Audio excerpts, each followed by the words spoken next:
কর্মরত অবস্থায় মৃত্যু হলে নিকট আত্মীয়কে 50 লাখ টাকা জীবন বীমা সরকারি অনুদানে আইনজীবীদের জন্য বাড়ি এবং দুস্থ আইনজীবীদের জন্য মাসে 10,000 টাকা ভাতার দাবিতে পথে নামলেন ত্রিপুরা আইনজীবীরা।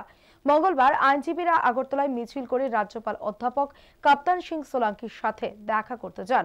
রাজ্যপাল না থাকায় মুখ্য সচিবের আছে দাবিপত্র নিয়ে আসেন তারা।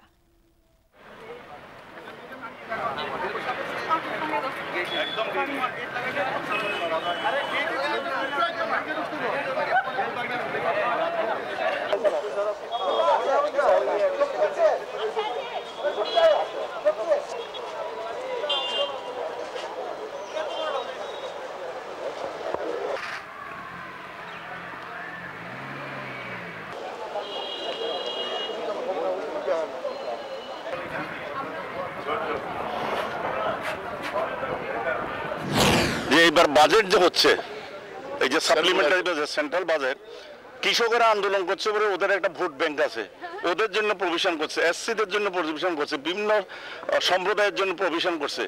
তা আমাদের ওইখানে একটা ফিলিংস হয়েছে, আলোচনা হয়েছে, যেহেতু আমরা উকিলেরা সংঘবদ্ধ নই, সেই জন্য আমাদের জন্য সরকার কিছু করে না। আমাদের মধ্যে আমরা এখন সংঘবদ্ধ, সেই জন্য আমাদের ডিমান্ড, এই যে আমরা যেগুলি চেয়েছি, এই যে সাপ্লিমেন্টারি বাজেট বলে আজকে কেন করছেন, কারণ এই বাজেটটা দেখা যাচ্ছে 13 তারিখ পর্যন্ত আছে, 13 তারিখের পরে এই বাজেটটা থাকবে না। সুতরাং অন্যদের যেমন সাপ্লিমেন্টারি বাজেটের মধ্যে ইনক্লুড করেছো, আমাদের লয়ারের এই ডিমান্ডগুলির জন্য সেখানেও মিনিমাম 50,000 কোটি টাকা আমাদের বাজেটে অ্যালোকেশন রাখার জন্য, লয়ারদের বিভিন্ন ডিমান্ড ফুলফিল করার জন্য।